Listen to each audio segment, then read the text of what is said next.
Buenos días, hermanos.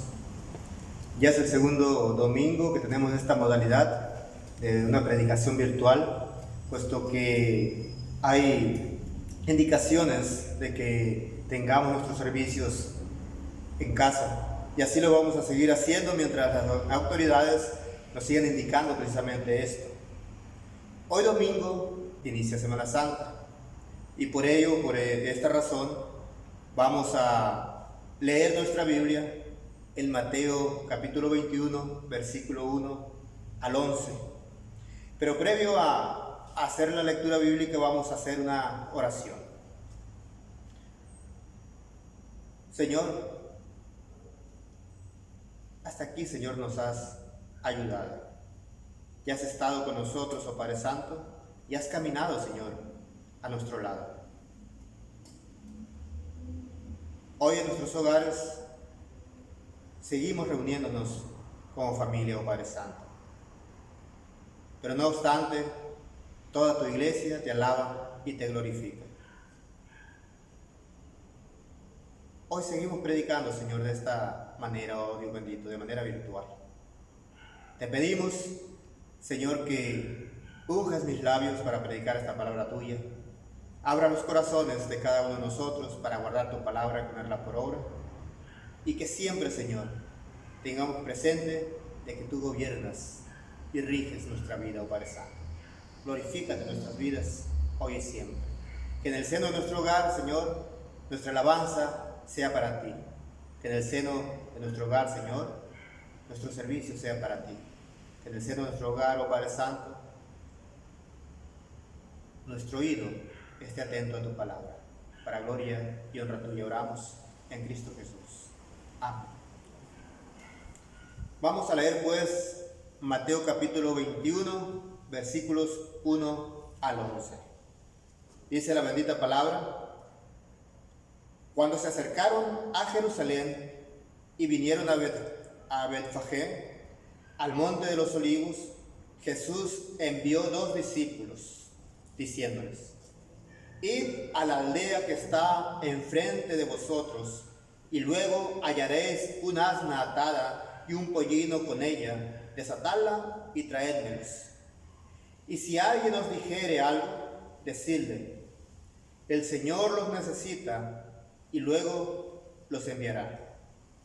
Todo esto aconteció para que se cumpliese lo dicho por el profeta, cuando dijo: Decid a la hija de Sión: he aquí, tu rey viene a ti, manso y sentado sobre un asna, sobre un pollino, hijo de animal de carga. Y los discípulos fueron e hicieron como Jesús les mandó. Y trajeron el asna y el pollino, y pusieron sobre ellos sus mantos, y él se sentó encima. Y la multitud, que era muy numerosa, tendía sus mantos en el camino, y otros cortaban ramas de los árboles y las tendían en el camino. Y la gente que iba adelante y la que iba detrás aclamaba diciendo: Hosana al Hijo de David, bendito el que viene en el nombre del Señor, hosana en las alturas. Cuando entró él en Jerusalén, toda la ciudad se conmovió diciendo: ¿quién es este? Y la gente decía: este es Jesús el profeta de Nazaret de Galilea. El tema que traemos hoy: tu rey ha llegado. Ese es el tema que traemos hoy: tu rey ha llegado. Hoy domingo 5 de marzo inicia la Semana Santa. Iniciamos pues con el denominado Domingo de Ramos. Este domingo se recuerda y se conmemora cómo Jesús entra a Jerusalén montado en un burrito, indicando con esto la señal de que Él es el Mesías, profetizado siglos atrás. Nos tocará seguir adorando en el seno de nuestro hogar durante estas celebraciones de Semana Santa. Cabe mencionar que Jerusalén era la capital. David la conquistó 1000 años antes de Cristo y pasó la administración de su reino a esa ciudad, por lo que se le llamó la ciudad de David. David intentó construir el templo a Dios, pero Dios no se lo permitió, pero le dijo que su hijo Salomón lo haría. Salomón construyó el templo en Jerusalén, por lo que la ciudad también fue llamada la ciudad del gran Dios. También Jerusalén se hizo escenario de sinnúmero de profecías en relación al Mesías Rey. Por lo que Jerusalén fue denominada la ciudad del gran Rey o la ciudad del reino. Y es precisamente donde Cristo está entrando como Rey. Cabe destacar que Jerusalén significa ciudad de paz, pero contrariado a su significado, era una ciudad sanguinaria, escenario de grandes injusticias, y donde no era posible que un profeta muriera fuera de ella, según palabras del mismo Jesús. Vimos aquí en el pasaje que leímos de cómo Jesús va camino prácticamente a Jerusalén y al llegar a la aldea de Betfagé, envía a sus discípulos a entrar a una aldea y les dice: encontraréis un asna y un pollino, desatadlo y traedlo. Y entonces van los discípulos y desatan el asna y el pollino y lo traen a Jesús. Ponen los mantos sobre el pollino, se sube Jesús sobre ellos. La gente, que era bastante gente que iba precisamente a la Pascua, a la fiesta de la Pascua, que estaba ya muy pronto a realizarse o a celebrarse, la gente corta ramas en los árboles y también pone mantos sobre el camino. Y Jesús entra a Jerusalén montado en el pollino. Pero, ¿qué indica todo esto? Indica que tu rey ha llegado en son de paz. Dice el versículo 5 y 7: decid a la hija de Sión: he aquí tu rey viene a ti, manso y sentado sobre un asna, sobre un pollino, hijo de animal de carga. Y los discípulos fueron e hicieron como Jesús les mandó, y trajeron al asna y el pollino, y pusieron sobre ellos sus mantos, y él se sentó encima. Esto indica que el tiempo ha llegado. Id y traer el burrito. Eso indica que Jesús estaba cumpliendo con las profecías que decían que el rey de Israel, aquel que se había profetizado a David y a todo Israel, por supuesto, de que un día llegaría el Mesías, que venía de la descendencia de David, el cual iba a llegar, según Zacarías 9:9, iba a llegar montado sobre un pollino, hijo de asna. Y es precisamente que Jesús estaba listo para cumplir con esa profecía. El tiempo había llegado. Muchas veces quisieron proclamarlo como rey y Jesús lo impidió.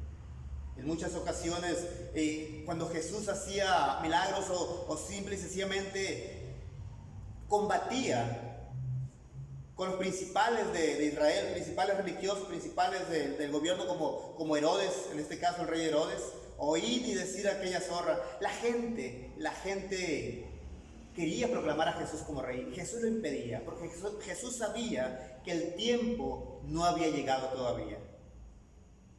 Pero aquí en este pasaje que leímos, nos damos cuenta que es Jesús el que propicia la ocasión. Es Jesús el que indica que vayan por el burro y que lo traigan a él, porque él iba a entrar prácticamente a Jerusalén montado en el burro, dando la señal de que el tiempo había llegado, de que Mesías estaba presente. Entonces, esto significa que cuando Jesús se sube al burro, hace alusión prácticamente a la costumbre de cuando entronizaban a los reyes de Israel o los reyes de Medio Oriente, de que los subían en una mula o los subían en un burro.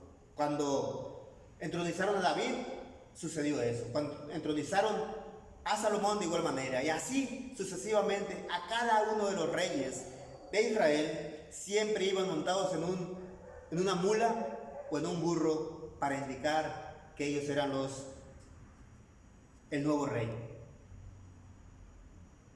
Y es por esa la razón que Jesús se sube en un burro, dando a entender prácticamente que el rey había llegado. Porque era como la gente identificaba. No quiere decir que todo aquel que se subía en un burro ya iba a ser rey. Simple y sencillamente había un acto especial que se hacía, la gente aclamaba a la persona como rey y la gente iba aludiendo a la entronización de ese rey. Y es el caso aquí con Jesús. Él se sube al burro, la gente pone los mantos, Jesús se sube al burro, la gente corta ramas de los árboles, los pone sobre el camino y a la vez extienden sus mantos sobre el camino también para que Jesús, montado en el burro, vaya camino a Jerusalén. ¿A dónde? A la ciudad del gran rey. Como ya dijimos, es la ciudad donde se decía que se iba a manifestar el Mesías. Tu rey ha llegado, y ha llegado en son de paz. Si nos fijamos bien en el pasaje, Jesús no llega haciendo alusión a una guerra bélica, por decirlo así, vaya la redundancia. No llega con armas, llega en son de paz, como aquel que iba a traer la paz a su reino. Pero también tu rey ha llegado, reconocerle. La gente hoy en la actualidad dice que Jesús es rey. Por lo regular, siempre que le preguntamos a la gente sobre Jesús, de que si creen que Jesús es rey, soberano, la gente incluso las que no conocen a Cristo como su Salvador, como aquel que no ha tenido un encuentro con Jesús, la gente también dice que Jesús es rey y que es soberano, pero no lo tiene como tal. De alguna manera conciben eso, pero en su corazón, en la práctica, no lo tienen como tal. Esa es la realidad hoy en la actualidad.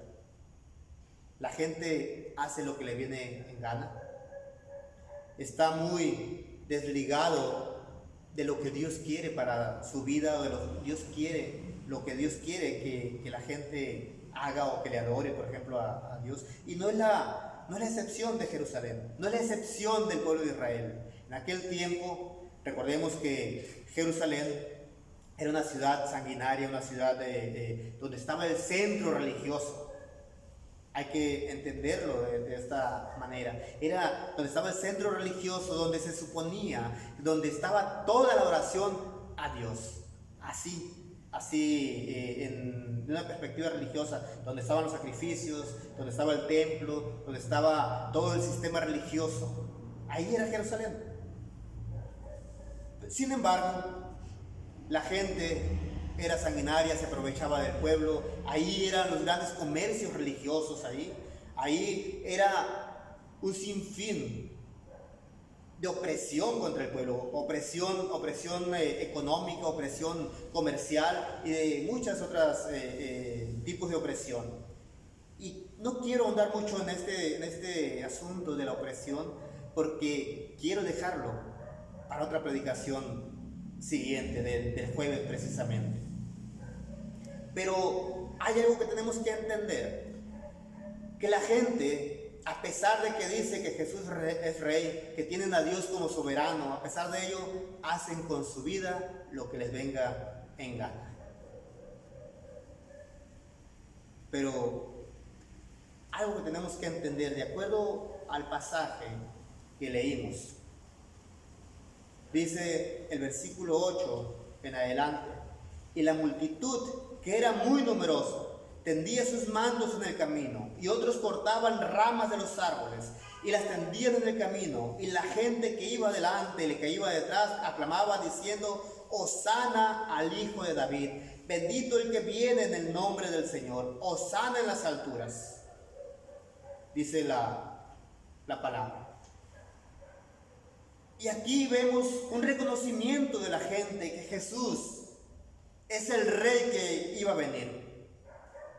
En el grito de los Hosana, Hosana al Hijo de David, prácticamente lo que estaban diciendo: necesitamos tu ayuda, Hijo de David.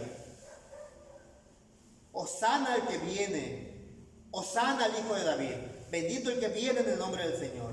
Necesitamos tu ayuda, clamaba la gente, como diciendo: tú eres el rey prometido a David. Tú eres nuestro ayudador, el que viene en el nombre del Señor. Tú eres ese que estábamos esperando, el Mesías de Israel, tú lo eres. Entonces, cuando la gente reconoce, empieza a pedir ayuda a Jesús. Cuando la gente reconoce que Jesús es rey, empieza a decir: Hosana, ayúdanos, Señor, porque necesitamos tu ayuda. Pero, ¿por qué? Porque realmente Él viene en el nombre de Dios. El Salmo 118 habla sobre esto. Prácticamente el Salmo 118, 25 y 26 es un resumen de este versículo 9 de Mateo 21. Dice: y la gente que iba delante y la que iba detrás aclamaba diciendo: Hosana al Hijo de David, bendito el que viene en el nombre del Señor, Hosana en las alturas. Ese pasaje es un resumen de los versículos 25 y 26 del Salmo 118. Y el Salmo 118 prácticamente es un salmo que es proclamado en medio de la necesidad, que busca la ayuda de Dios. Todo el salmo está lleno de ello. Y Jesús, la gente empieza a decir que Jesús es el ayudador, que a Él se refería prácticamente ese salmo. Por lo tanto, en todo momento, pidamos ayuda de lo alto. Pidamos ayuda de Jesús. En medio de cualquier situación que estamos pasando, de cualquier situación adversa, pidamos ayuda a Jesús. Hoy vivimos tiempo de pandemia, hay que decirlo con todas sus letras, donde, ya dijimos anteriormente, donde se nos ha pedido que estemos resguardados en casa. Y la gente está prácticamente asustada por lo que está sucediendo. La gente está en incertidumbre de qué va a pasar. Aquí el punto es si reconocemos a Jesús como Rey. Reconozcamos en Él que Él es nuestro ayudador. Por lo tanto, en todo momento estemos pidiendo ayuda a Cristo. Porque Él es nuestro ayudador. Él es nuestro Rey soberano, el que tiene control de todo lo que acontece. La gente esperaba que Jesús ayudara para acabar con la opresión externa e interna en Israel. Cuando digo externa me refiero a la opresión del Imperio Romano sobre Israel, que lo tenía prácticamente oprimido políticamente, económicamente y en muchos otros sentidos lo tenía oprimidos el Imperio Romano al pueblo de Israel. Y la gente esperaba que Jesús llegara y tomara las armas y fuera a luchar contra los romanos y los liberara del Imperio Romano. Esa es la opresión externa que estaba sufriendo Israel, pero también había la opresión interna. La opresión interna, y vaya, una opresión económica internamente, opresión política internamente, opresión religiosa y opresión también espiritual. Y quiero hacerme un poquito de mención, a pesar que ya dije que para el jueves voy a hablar más al respecto. En el templo, cuando Jesús llega y voltea las mesas y que suelta las palomas, vemos todo un sinfín de negocio religioso ahí. Gente que vendía palomas para el sacrificio, gente que vendía corderos para el sacrificio. Y aparte estaban los cambistas que cambiaban la moneda del templo por la moneda profana que venía de afuera. Es como decir de que no traemos dólares, traemos puros pesos, y el dólar es la moneda del templo. Entonces tengo que ir a comprar dólares para poder hacer el sacrificio en el templo, porque el dólar es la moneda sacra. Es un ejemplo. Entonces el peso no es válido. porque el peso es profano. Es así como se hacía la opresión. Pero resulta que adentro del templo el cordero se vendía como 3 o 4 veces más caro que lo que se vendía fuera del templo. Pero si traía la gente un cordero fuera del templo y lo quería poner para el sacrificio, el sacerdote decía que ese cordero era imperfecto y que no podían hacer el sacrificio porque era imperfecto, que ellos tenían corderos perfectos, los cuales tenían que comprar en el templo. Esa era la opresión que había, y la gente estaba hastiada de todo eso. Entonces, la gente esperaba que Jesús ayudara para acabar con tal opresión y muchas otras opresiones. Por lo tanto, tenemos que buscar en Jesús prácticamente aquel que termina con nuestra opresión del alma, opresión de nuestra vida, porque muchas veces nos sentimos oprimidos emocionalmente, espiritualmente, económicamente, nos sentimos oprimidos de muchas maneras, que el alma muchas veces decae por la opresión que sentimos. Y es ahí donde Jesús llega a nuestra vida, ayudándonos, donde podemos extender nuestra voz y gritarle, decirle: Señor, ayúdanos, Hijo de David. Hosana, Hijo de David. Tu rey ha llegado a ti. Tu rey ha llegado a ti. Y dice el versículo 10, cuando entró él en Jerusalén, toda la ciudad se conmovió diciendo: ¿quién es este? ¿Quién es este? Nuevamente, cuando entró él en Jerusalén, toda la ciudad se conmovió diciendo: ¿quién es este? Pero lo curioso, me llama mucho la atención, que prácticamente es lo que sucede cuando Jesús nace. Mateo, yo lo veo que Mateo lo pone con una intención y de una manera muy sutil. Aquí dice que toda la ciudad se conmovió, porque cuando Jesús nace, que los magos de Oriente llegan al palacio del rey Herodes y que le dice: ¿dónde está el rey de los judíos? Porque venimos a adorarle. Dice la Biblia, dice precisamente Mateo, al principio de Mateo capítulo 2, versículo 3 para ser exactos, dice que Herodes, se turbó y toda Jerusalén con él, como diciendo: ¿qué está pasando? ¿A poco ya llegó? Nos va a quitar el negocio. Entonces, por eso Herodes inmediatamente manda matar a todos los niños nacidos que estaban por Belén y en sus alrededores. ¿Por qué? Porque estaba turbado, porque el rey había nacido.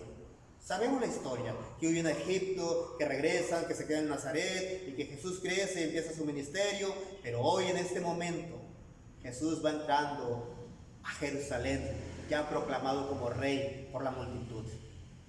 Y dice la Biblia que cuando entró él en Jerusalén, toda la ciudad se conmovió.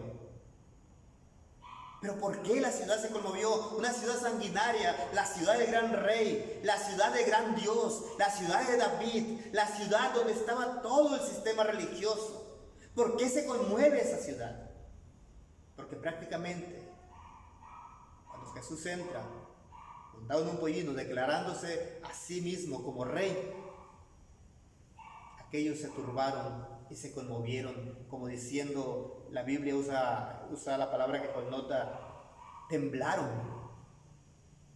porque el rey de los judíos había llegado. No obstante, no es casualidad que todos los líderes religiosos y políticos querían matar a Jesús, porque miraban en él el término prácticamente de sus fechorías, de las fechorías de ellos. Miraban en Jesús el término de las fechorías de ellos. Ya no iban a poder hacer, si Jesús llegaba como rey, ya no iban a poder hacer todo lo que estaban haciendo. Por lo tanto, es por esa razón que se turbaron. Aquí cabe mencionar que para quien busca su propia voluntad hay turbación. Y aquí es precisamente que tenemos que entender que si tú y yo buscamos nuestra propia voluntad, túrbate porque tu rey ha llegado. Conmociónate porque tu rey ha llegado. Preocúpate porque tu rey ha llegado. Ya basta de las fechorías que cada uno de nosotros hacemos.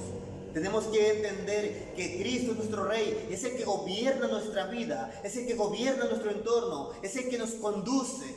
Y tenemos que dejarnos guiar y conducir por el que es Rey de nuestra vida. Pero si no queremos eso, que Jesús nos reine, entonces túrbate. Túrbate, porque Él te llama a cuentas, te invita a que camines con Él y que lo reconozcas como Cristo, que lo reconozcas como Rey. Pero también es un llamado a la alegría. El que Jesús haya entrado a Jerusalén, el que Jesús haya entrado a tu vida, el que Jesús se haya presentado ante ti como Rey, te invita, eso te invita a que te alegres por tu salvación. Alégrate porque Cristo llegó a tu vida. Dice Zacarías capítulo 9 y versículo 9.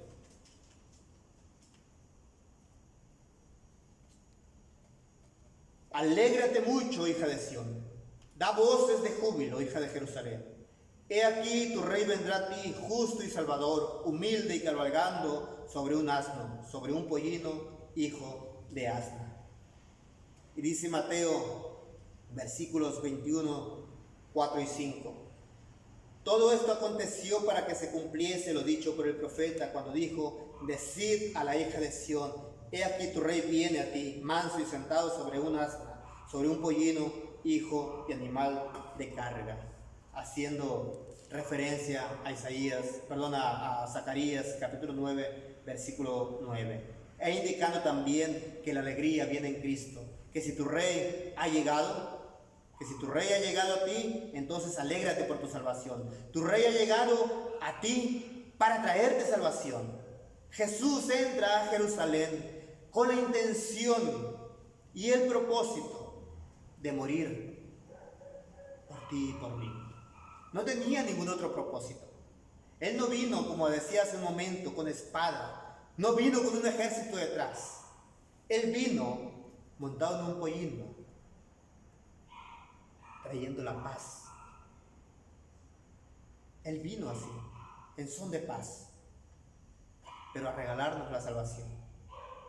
Él sabía y ya anticipaba a Jesús que Él iba a morir en Jerusalén y que no podía morir en otra parte más que en Jerusalén.